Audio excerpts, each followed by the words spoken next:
네, 동남아 순방을 하고 있는 문재인 대통령이 필리핀 마닐라에서 기자간담회를 진행했다고 하는데요. 취재기자 연결해서 자세한 내용을 들어보도록 하겠습니다. 성승환 기자 전해주시죠. 네.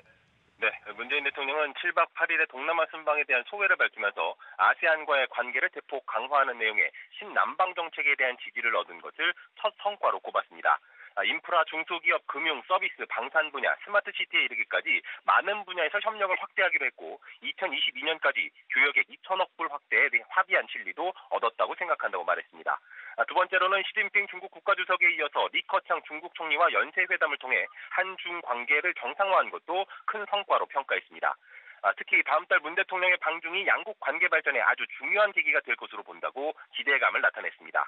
문 대통령은 아세안 국가들을 포함한 동남아시아 모든 나라들로부터 북핵 문제에 대한 평화적 해결 원칙, 그를 위한 제재 압박 강화라는 한국의 입장에 거의 완벽하게 지지를 이끌어냈다고 강조했습니다.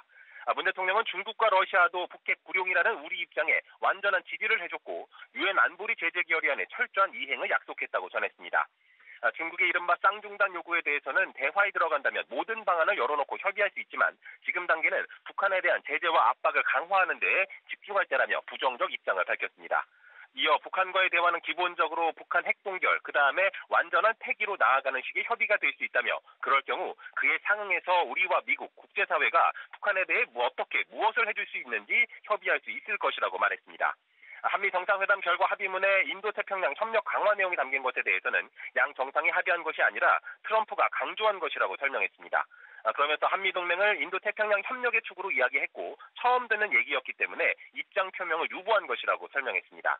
문 대통령은 사드 임시배치라는 표현에 대해 임시라는 표현은 법적인 표현이라고 분명히 하면서 정치적 결단으로 정하는 것이 아니라 국내법 절차에 따라 임시라는 표현이 빠질지 여부가 결정된다고 분명하게 말했습니다.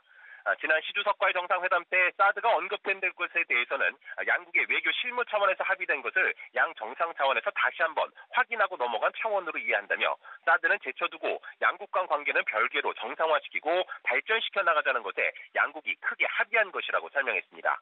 문 대통령은 중국이 사드에 대해 찬성 입장으로 바뀐 것이 아닌 만큼 사드 문제가 완전히 해결된 것은 아니라면서도 다음 방중 때는 사드 문제는 의제가 안 될 것으로 기대하고 양국 관계를 더 힘차게 발전시켜 나가기 위한 여러 방안이 논의될 것으로 기대한다고 강조했습니다. 평창 동계올림픽의 북한 참가 여부에 대해서도 IOC 측에서 주도적으로 북한 참가를 권유하고 있다면서 북한이 늘 마지막 순간에 결정을 해온 만큼 이번에도 실제 참가 여부는 좀 더 대회가 임박해야 알 수 있을 듯하다고 말했습니다. 그러면서 설령 북한이 참여를 안 하더라도 2020년 도쿄 하계올림픽, 2022년 북경 동계올림픽이 열리는 만큼 평창이 첫 단추가 되는 셈인 만큼 노력의 의미가 있다고 본다고 설명했습니다. 필리핀 마닐라에서 연합뉴스TV 성수환입니다.